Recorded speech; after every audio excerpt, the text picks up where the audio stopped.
Hello everyone, welcome to the class. Today we are going to study figures of speech, one of the most important and interesting topics in English language and literature. Figure of speech are special uses of words that makes language more expressive and imaginative. Figure of speech का मतलब होता है शब्दों का special और creative use.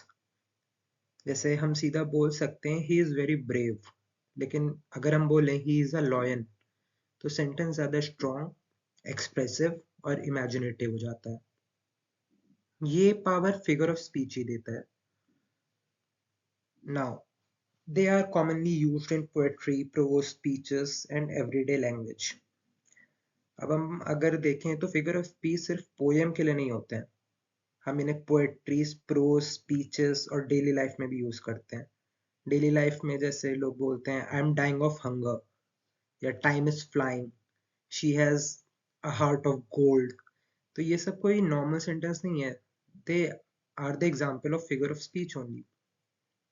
वैसे एक और एग्जांपल समझाता हूँ, that my phone is killing me. तो फोन सच में नहीं मार रहा है, but we use to emphasize. Okay, now another example, जैसे the exam was a piece of cake. तो केक नहीं था, बट एग्जाम इजी था।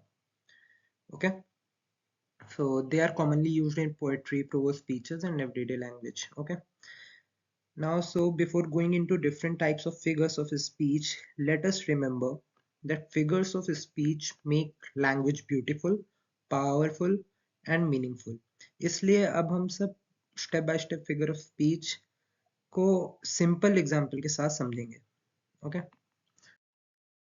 so they make language attractive, interesting, इसे बता ही दिया। They help express ideas clearly through imagery. They add emotional and artistic beauty to writing. Okay, now let's delve into the types one by one. So मैंने इसको सबसे पहले इस तरह से कंडक्ट किया है कि सबसे पहले इसकी डेफिनेशन है, देन डेली लाइफ में कहाँ कैसे इसका एग्जाम्पल हम लोग देख सकते हैं, और एग्जाम्पल मैंने मेन लिटरेचर से उठाए कुछ जो मिल गए हैं इजिली, जो जो मेन राइटर्स या मेन जो आपके थिंकर्स हैं उन्होंने जो अपने वर्क्स में यूज किया है उनको हम लोगों ने लिया हुआ है। ओके, सो सबसे पहला जो टाइप है वो आता है सिमिली। तो जो सिमिली होती है आपकी, it is a comparison using like और एज। हम दो चीजों को कंपेयर करते हैं लाइक और एज का यूज करके। आपको लाइक और एज दिख जाए मतलब सिंपली समझ जाइएगा कि वहां पे सिमिली का यूज हुआ है। They are the main words used in this. Okay, now let's come to the example. तो he is as busy as a bee. तो यहाँ पे बी से कंपेयर किया है किसी को कि वो मधुमक्खी की तरह बिजी है। यहाँ पे हार्ड वर्किंग होती है बी, ठीक है, इसलिए वो कंपेयर हुआ है। अब अगला है she sleeps like a dog. Okay, okay, so it's not a dog, it's a log. She sleeps like a log. Log is basically the लकड़ी। ओके, तो बेसिकली डीप स्लीप को इससे शो किया हुआ है। Then third example, my brother eats like a horse. मेरा भाई घोड़े की तरह खाता है। तो आप बेसिकली देखेंगे कि यहाँ पे कंपैरिजन हुआ है, ठीक है, किसी का लकड़ी से, किसी का मधुमक्खी से, और इसका ब्रदर का घोड़े से कि खाता है, ज्यादा खाता है, ठीक है। देन अगर हम लिटरेचर में देखें तो विलियम वर्ड्सवर्थ की लाइन है, I I wandered lonely as a cloud. यहाँ पोएट ने खुद को क्लाउड से कंपेयर कर दिया सीधे। तो सिंपली जब आप कंपैरिजन देखेंगे, ठीक है, और उसमें लाइक और एज का यूज करते हुए देखेंगे, that is simile. Let's come to the next, it's a metaphor. Okay, so simile में लाइक और एज हम लोग यूज करते थे, बट यहाँ पे हम लाइक और एज को हटा देते हैं मेटाफोर में। डायरेक्ट कंपैरिजन हो जाता है, और डायरेक्ट कंपैरिजन विदाउट लाइक और एज इज अ मेटाफोर। अब आप नॉर्मल जब एग्जांपल देखेंगे तो टाइम इज मनी, यहाँ पे टाइम इज एज मनी या time is like a money इस तरह नहीं बोला है। टाइम इज मनी, सीधे टाइम को ही मनी बोल दिया गया है, ठीक है ना। Then my father is a rock, means यहाँ पे जो आपका रॉक है उसका मतलब है स्ट्रॉन्ग, स्टेबल, ठीक है। तो my father is a rock. अब her voice is music to my ears, ठीक है, यहाँ पे भी एज और लाइक का आप यूज नहीं देखेंगे, सीधा बता गया कि उसकी वॉइस कैसी है, म्यूजिक की तरह है मेरे कानों के लिए, ठीक है ना। तो जब हम डायरेक्ट कंपैरिजन कर देते हैं कि टाइम ही मनी है, पापा ही रॉक हैं, ठीक है ना, वॉइस ही म्यूजिक है, दैट इज योर मेटाफोर। अब इसका एक हम लोग लिटरेचर से एग्जांपल देखते हैं, विलियम शेक्सपियर की बहुत important like all the words are stage, पूरी दुनिया एक स्टेज है, सीधा यूज है मेटाफर का, ठीक है ना। सो सिमिली एंड मेटाफर बहुत सिंपल होते हैं, इनमें डिफरेंशिएट करने के लिए आप केवल इतना याद रखिए दैट सिमिली में हम लोग यूज करते हैं एज और लाइक, बट जब एज और लाइक यूज नहीं होगा और मेटाफर यूज होगा, it's a metaphor. Now next is your personification, giving human qualities to non-living things। तो नॉन लिविंग थिंग्स को जब हम ह्यूमन क्वालिटी दे देते हैं तो उसको कहते हैं पर्सोनिफिकेशन, टू पर्सोनिफाई समथिंग। जैसे एग्जांपल देखिए, the alarm clock screamed at me. Alarm clock बजती है पर क्या वो चिल्लाती है हम पे, लेकिन नहीं, चिल्लाते कौन है, ह्यूमन बींग्स। तो हम लोगों ने उसको अलार्म क्लॉक को पर्सोनिफाई कर दिया है, किससे कंपेयर कर दिया है, to a human being. Next example, the wind is howling, हवा चीख रही है। विंड ह्यूमन नहीं है पर ह्यूमन एक्शन दिया, ठीक है, विंड को जब हमने ह्यूमन एक्शन दिया तो यहाँ पे पर्सोनिफिकेशन का यूज किया। द फ्लावर्स आर स्माइलिंग, क्या फूल हंसते हुए दिखते हैं, लेकिन नहीं, हमने उसको किससे, एक ह्यूमन क्वालिटी से दिखा दिया गया। सो this is all example of personification. Now अगर हम लिटरेचर की बात करेंगे तो एमिली डिकिंसन का नाम आपने सुना होगा, तो उन्होंने डेथ को ह्यूमन से कंपेयर किया हुआ है, ठीक है ना, डेथ को ही ह्यूमन बना दिया है। तो मेन चीज आपको क्या लिखनी है, नॉन लिविंग थिंग्स, जो नॉन लिविंग थिंग्स हैं, प्लस आपके ह्यूमन इमोशंस, जब इन दोनों को हम मिक्स करेंगे दैट इज योर पर्सोनिफिकेशन। आगे बढ़ते हैं। So next is your hyperbole, इसको बोलो हाइपरबोले, हाइपरबोले पढ़ते हैं but right pronunciation is hyperbole. तो ये क्या होता है कि deliberately exaggeration for emphasis. Exaggeration मतलब होता है बढ़ा चढ़ा कर बोलना, जैसे कि I have told you 1,000 times, सच में 1000 बार नहीं बोलता है कोई, but to exaggerate that we use this type of sentence that I have told you 1000 times, ठीक है। This bag weighs a ton, bag 1 ton का नहीं है, लेकिन उसको दिखाने के लिए, दर्शाने के लिए that this bag weighs a ton, okay. I am dying of hunger, कोई मरता नहीं है भूख से, but to show that I am too hungry we use I am dying of hunger, ठीक है। अब लिटरेचर में आप देखेंगे तो Robert Burns exaggerate love in his poem, प्यार को बहुत ही बढ़ा चढ़ा के बताते हैं Robert Burns, okay. So this is और hyperbole. Now we come to next, it's alliteration. So repetition of initial consonant sounds, जब consonant sound बार बार रिपीट होते हैं, ठीक है, तो उनको हम लोग alliteration कहते हैं। जैसे कि बिग ब्लैक बग, अब यहाँ पे आप देखेंगे तो B B B, okay. Cool and calm, C C. Fast and furious, तो फिल्म है fast and furious, okay. So यहाँ पे आप देखेंगे कि जो कॉन्सोनेंट है वो बार बार रिपीट हो रहा है, vowels A E I O you, बाकी जो बचे वो सारे कॉन्सोनेंट, तो जो ये बार बार रिपीट होते हैं किसी भी उसमें, तो दैट इज योर एलिट्रेशन। अब शेक्सपियर का आप देखेंगे यूज, म्यूजिक एलिट्रेशन काफी करते हैं वो, ठीक, okay, musical alliteration. Now next is your oxymoron. So combination of contradictory word, contradictory word क्या होते हैं, अपोजिट, जो उल्टे होते हैं एक दूसरे के। तो जब दो अपोजिट वर्ड अगल बगल लिखे हो दैट इज योर ऑक्सीमोरोन। जैसे कि ओपन सीक्रेट, सीक्रेट ओपन हो सकता है लेकिन यहाँ पे यूज किया गया है, ओके।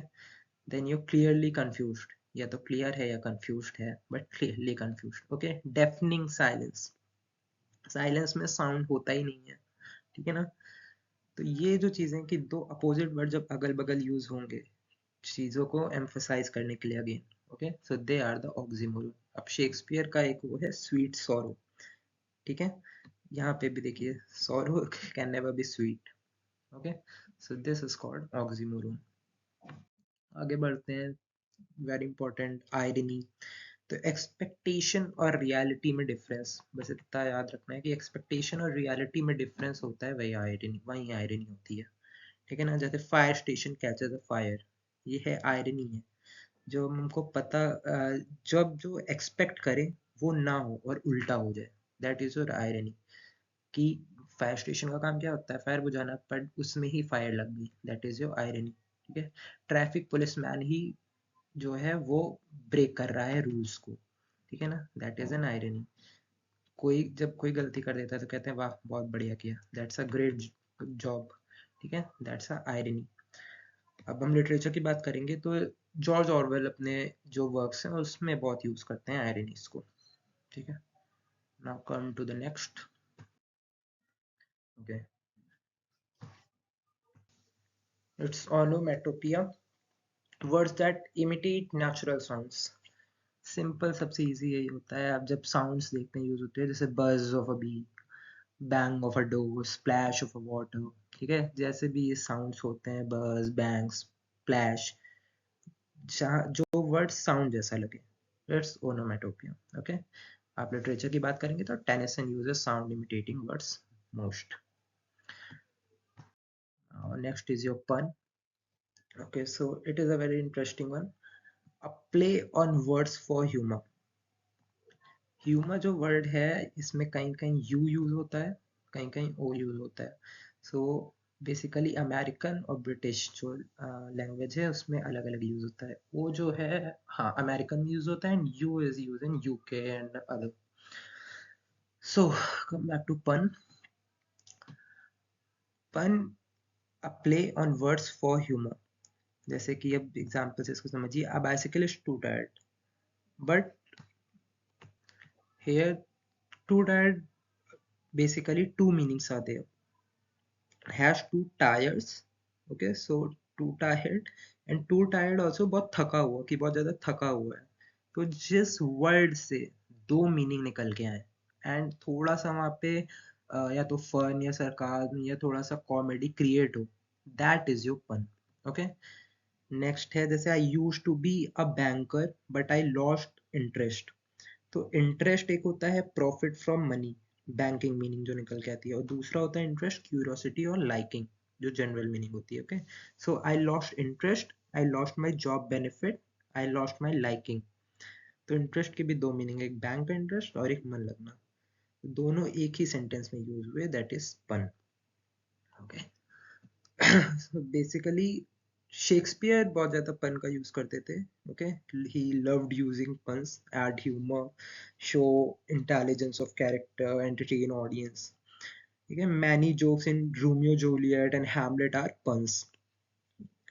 ना शेक्सपियर के प्लेस में बहुत क्लेवर जोक्स मिलते हैं, जहाँ एक वर्ड के दो मीनिंग होते हैं, ऑडियंस को समझने में भी मजा आता है, तो वहां पे आप पन का बहुत ज्यादा यूज देखेंगे। if a basically, so if a sentence sounds funny because of double meaning, it's a pun। दो मीनिंग है और फनी है, वहां पे आपका पन है। now let's go to next, it's metonymy। तो naming something by a related terms। तो metonymy means calling something not by its real name but by another name that is closely related to it। जैसे कि metonymy का मतलब क्या होता है कि किसी चीज को उसके असली नाम से नहीं बल्कि उससे जुड़ी हुई किसी और चीज के नाम से बुलाना। यहाँ कंपैरिजन नहीं होता है जैसे सिमिली और मेटाफर में होता है, सिर्फ एसोसिएशन होता है। अब एग्जाम्पल से ज्यादा समझ आएगा, जैसे कि the white house announced a decision, ठीक है ना। तो here white house does not mean building, building can not announce decision. White house बोल नहीं सकता है, यहाँ व्हाइट हाउस का मतलब होता है यूएस गवर्नमेंट। ओके, तो यहाँ पे व्हाइट हाउस का मतलब है government, building is the power. Okay, so this is metonymy because a place is used to represent the authority। दूसरे एग्जांपल से और समझ आएगा, the pen is mightier than a sword. Okay, बहुत ही फेमस कोट है ये। Pen does not literally fight with a sword, pen represent education, ideas, writing, and sword represents violence and force. Pen का मतलब लिखना, पढ़ना, सोचना होता है, ठीक है ना। पेन जो है आपका यहाँ पे लिखना, पढ़ना और सोचना वो कर रही है। और स्वॉर्ड आपका जो यहाँ पे दिखा रही है वो है लड़ाई, ताकत, ठीक है, वायलेंस। तो यहाँ पेन और स्वॉर्ड रिलेटेड आइडियाज को रिप्रेजेंट कर रहे हैं। That is why this is metonymy. समझ आ गया। अब देखते हैं द लिटरेचर में देखेंगे तो एक है द क्राउन रिप्रेजेंट मोनार्की। तो क्राउन यहाँ पे क्या है, ताज, यहाँ पे ताज नहीं है, ताज से रिलेटेड नहीं है। Crown is symbol connected with the king. Crown मतलब सिर्फ मुकुट नहीं, क्राउन का मतलब होता है राजा और राजसी, ठीक है। तो क्राउन रिप्रेजेंट द मोनार्की। अब जैसे कि है, अब ये मेटाफर से बिल्कुल अलग होता है, मेटाफर से इसको मत करिएगा। मेटाफर होता है डायरेक्ट कंपैरिजन, जैसे ऑल वर्ड्स आर स्टेज, ठीक है। But metonymy is the crown will decide. Okay, metonymy में कंपेयर नहीं करते हैं, सिर्फ रिलेटेड चीज का नाम यूज करते हैं। जैसे कि व्हाइट हाउस को यहाँ पे रिप्रेजेंट किया है गवर्नमेंट से, क्राउन को किंग से, पेन को राइटिंग से, स्वॉर्ड को वॉर से, है ना। So metonymy makes language short, powerful, and meaningful by using association instead of explanation. Metonymy language को छोटा, strong और effective बना देता है। Okay. Next is your euphemism. Okay. So euphemism is the mild expression for a harsh idea. Okay. So we see many harsh word like death, okay, या fired. So जब हम इनकी जगह कोई easy word use करते हैं, that is your euphemism. जैसे कि हम use करें, if someone dies, instead of saying this, we say he passed away. ठीक है, died sounds very direct and painful, but passed away sounds soft and respectful. जैसे मर गया बोलना थोड़ा सा आपका हार्श लगता है, इसलिए हम ये बोलते हैं कि वो गुजर गया, या passed away. So this is euphemism because harsh word को soft बना दिया. Second में जैसे है let go, instead of saying he was fired from the job, so we say he was let go. Fired sound rude and embarrassing, let go sounds softer and more professional. ठीक है, हिंदी में जैसे बता देता हूँ, उसे नौकरी से निकाल दिया, ये हार्श लगेगा। उसे लेट गो कर दिया गया, ये थोड़ा सा सॉफ्ट लगेगा। So in literature euphemism is used to avoid shocking, जैसे शॉक ना लगे, okay, to show politeness and to maintain emotional control. कभी कभी राइटर डायरेक्ट बात नहीं बोलते हैं ताकि रीडर्स को झटका ना लगे। फॉर एग्जाम्पल लिख लेते हैं, instead of saying war killed thousand, a writer may say many lives were lost. Okay, so it will be same meaning, softer tone, emotional impact control. Okay, now next is your light words.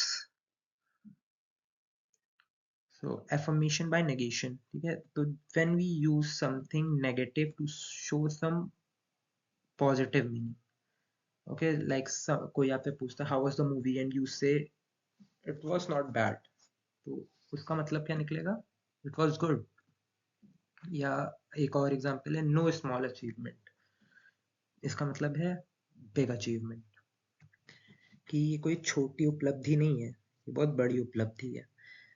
तो negative structure हो और positive meaning निकले, that is your light words. अब it is unique common rhetorical device, writers use करते हैं इसको जैसे to show modesty, या फिर पोलाइट साउंड करने के लिए, या अवॉइड डायरेक्ट प्रेज। कभी कभी राइटर्स होते हैं वो डायरेक्ट तारीफ नहीं करते हैं, वो थोड़ा मॉडेस्ट टोन यूज करते हैं। Example, he is not unfamiliar with hard work, ठीक है, he is not unfamiliar with hard work मतलब ही वर्क्स वेरी हार्ड। तो ये आपका लाइट आउट आ जाएगा। बेसिकली यही समझिए कि जब आप नेगेटिव यूज करें स्ट्रक्चर को और वहां से पॉजिटिव मीनिंग निकल के आए, दैट इज लाइट आउट्स। सो यहाँ पे ख़त्म होती है हमारी फिगर ऑफ स्पीच के जो मेन जितने थे वो इतने ही थे, और भी होते हैं बट मेनली इन्हीं का यूज़ होता है. So now we'll conclude by saying that figure of speech beautify the language, they improve imagination and expression, they are essential for poetry, prose and examination also. एक बार आप फिगर ऑफ स्पीच समझ गए उसके बाद आपको poetry में ज़्यादा डर नहीं लगेगा, क्योंकि पोएट्री जो होती हैं उनमें बहुत ज़्यादा यूज होता है आपका फिगर ऑफ स्पीचेस का. Okay, so stay connected if you want more videos like this. Thank you.